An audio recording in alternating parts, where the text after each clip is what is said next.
What I learned being married to a nurse. Okay, I'm bored and I want to talk about this subject. So I guess I'm going to have to share this stuff with you.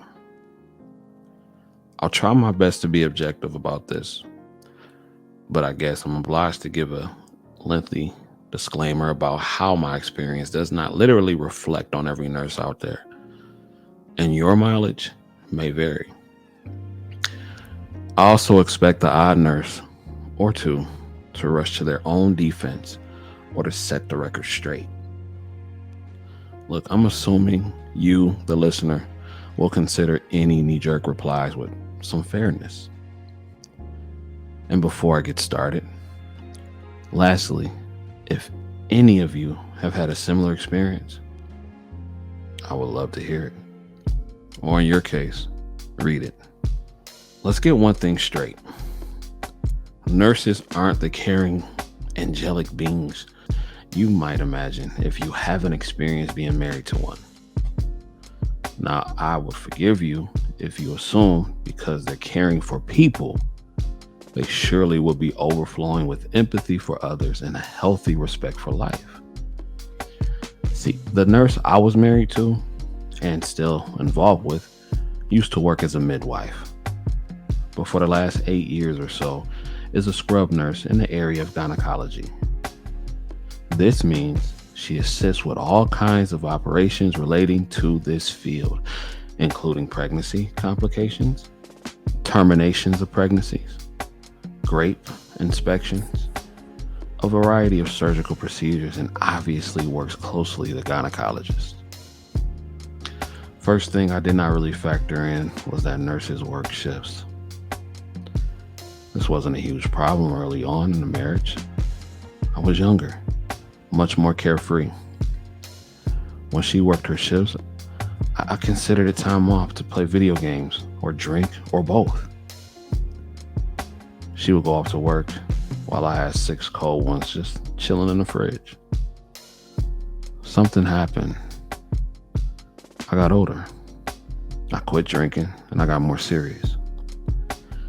And the thing is, when you want to actually spend time with your partner and they're not there, it gives you this feeling like you're always alone. In fact, when you're married to a nurse, you have a lot of time to yourself. And also be prepared to spend a lot of nights alone. I know in some careers you have periods where you work shifts, but with nursing, it's relentless. The cycle never stops, and it lasts a lifetime. My partner also has 3 24-hour shifts. There are weekends when she's working, like this one coming up, Friday 24 hours, and Sunday 24 hours. Another thing I want to discuss, which is closely related to the shift work, is that when she is off, she might appear constantly tired. I mean, I guess it's hard to be vibrant when you've just had a terrible shift, but this happens often.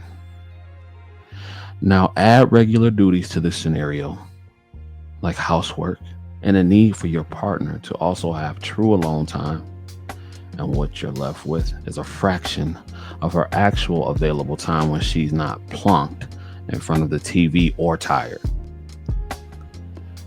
And there are other things to factor in as well.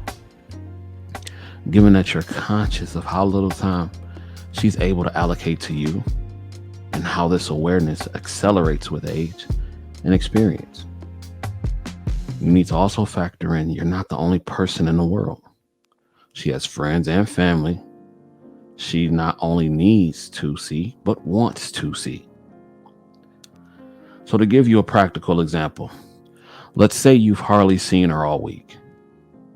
And when you have, she's also been somewhat preoccupied, cooking or doing some cleaning or on the phone with a friend for hours over trivial work crises. Now, on that one weekend this month, you might actually have the whole weekend together. But guess what? She's invited her brother around for the day. And I mean the day, not for lunch, the day. So he stays all Saturday, from morning to the evening while the two of them catch up. And since you don't like them much, you retreat to your study and goof off on Reddit. Now, there's one thing I forgot to mention. When she's fresh off a shift and you're being a good partner, ask her how her day was. Well, over time, I can tell you a huge portion of our conversation is also allocated to her talking about her day and interpersonal dramas at work. So the next thing I want to talk about is our intimate life, if you will. Obviously, one cannot accurately categorize intimate behavior concisely based on occupation. But what I will do now, instead, is talk something one can almost safely elaborate. Nurses mostly cheat on their partners. Yep, you heard me. I would say the vast majority of them end up in a physical affair or flings. Now, there are many contributing factors.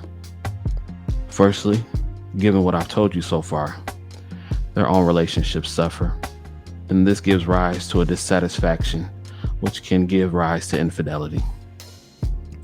In addition to this, she's surrounded by doctors and other staff who have the exact same problems.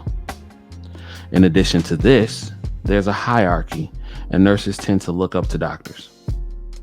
They're almost indoctrinated from the very start of their careers to see doctors as first-class citizens and nurses as second-class or lesser.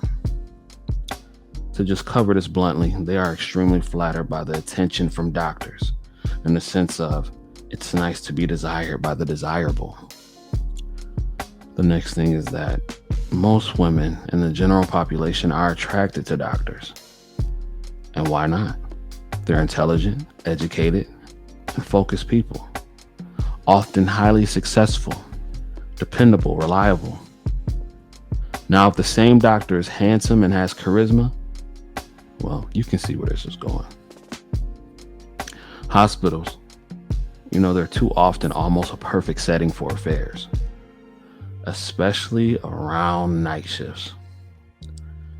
Forget the things you see in movies or TV series. They're not using cloakrooms or hospital beds. These days, it's typical for both doctors and nurses to have their own private on-call rooms. Night staff is typical at a bare minimum, and there's zero supervision. In addition, at least in my partner's case, there are huge sections, entire wards, completely off limits to anyone other than themselves. I'm talking locked places within locked places. No member of the public could possibly get to, nor spouses. It's virtually impossible to get caught. And two more things. Just being at work is the perfect alibi. Even if your partner was suspicious, as long as you deny it convincingly enough, they will never know. Lastly, these on-call rooms have beds, and there's an internal paging system too, so there's no way you can check call logs or anything. Now, to drive this point home, out of 10 nurses that work with my partner, 8 of them have had affairs, and in some cases, many have had multiple affairs, and with the same doctor. So, for example, 2 nurses have both had affairs with the same 2 doctors. The nature of these affairs vary. Anything from a short-term fling to a full-blown long-term affair. In every case I know about, the husband did not find out. For example, my partner, who, by the way, has had an affair, yes, at the same hospital, has a nurse who she considers her best friend. She screwed her current boss for over a year. This happened almost exclusively at the hospital, both on day shifts and night shifts. Since the two of them virtually never communicated outside of work, they never got caught, and their partners are still blissfully unaware. I could give you details on all of them, but I would instead talk about the code of silence. There's this what happens in Vegas stays there mentality. And I haven't seen any really harsh judging over what these nurses and doctors get up to. Like a year ago when my partner went to a nurse conference for the weekend. And on the Friday at their private lodge, amongst other things, a doctor had relations with a nurse in the lounge, while the others listened and joked about it from the rooms.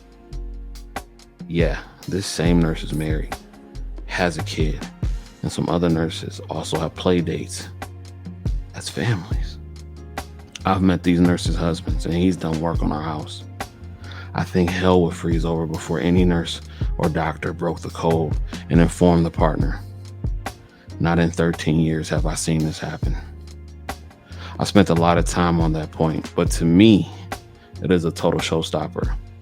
And as my own relationship is held together with a shoestring, I know for sure, absolutely, I would never even consider a split second to get involved with another nurse again. I'd rather cut my own Johnson off.